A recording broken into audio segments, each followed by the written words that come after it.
why I should be Prime Minister of Malaysia.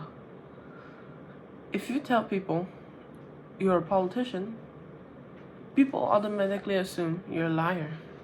Well, in most cases, most are. But I'm here to prove that wrong. I can assure you, I'm no ordinary politician. To introduce myself, my name is Charles. I believe in our country, and I believe it's a good one. I would like to lead our country to better gender equality and a better following of human rights. For my first issue, I can assure you, human rights is a necessity. To sum up which human right I'm doing, it's mostly about basic needs such as housing, food, and water. The second issue I'm going to be looking at is gender equality. Specifically, because if you look at the amount of blue-collar workers that are female, you can tell there's a major difference. Both these issues can be the difference between life and death. The reason I should be Prime Minister is so I can provide funding for these necessary issues. If I were Prime Minister, I would treat the problem of homelessness plaguing our country in Malaysia between the year 2000 to the year 2009. It was estimated there were less than 2,000 homeless people. But in the years 2015 to 2019,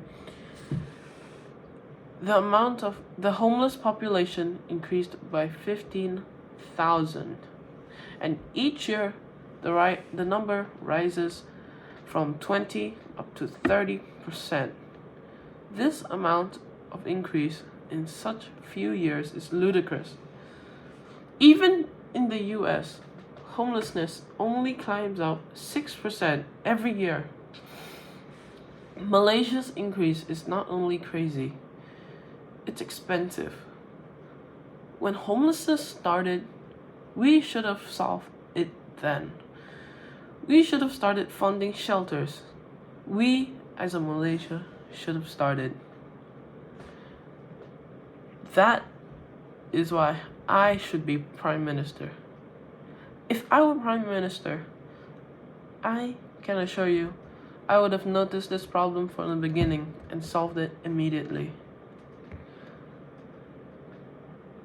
If the people of Malaysia made me Prime Minister, I would still have another issue I would like to solve. Gender equality. A source from the Global Gender Gap Score for Wage Equality, where a score of 1 would be perfect equality, Malaysia only scored 0.75. This inequality can mostly be due to the lack of jobs women usually have. Usually, women do more white-collar work, like teachers, nurses, and managers. Whilst these jobs are fine, they usually need some form of education. But 2/3 of the world's illiterate adults are women.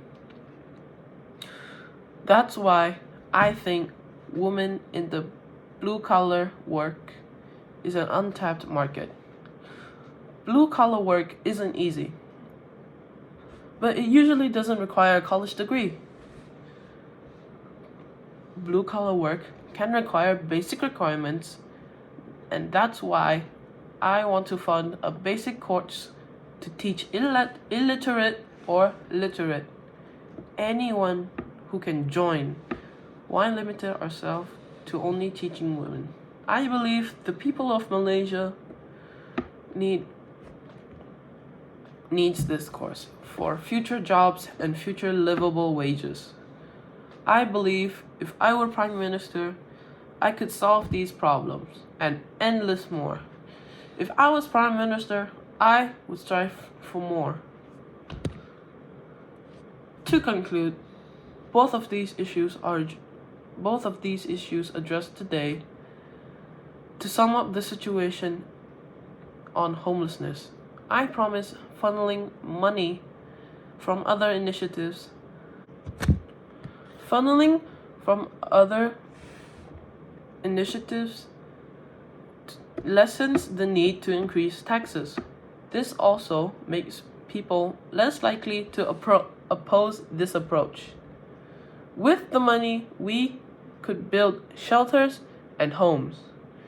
Issue 2, we could start a program enlisting women on basic courses on blue-collar work. This can work both ways as well, but for the funding, we need proper opportunities. We could advertise, open public funding, like donations, investments, and even memberships. These proposed ideas all look back to Malaysia. I, as a Prime Minister, can assure you, if I didn't love this country, Malaysia, I confirm I can make this country better than ever. I will not give up until Malaysia is a better place.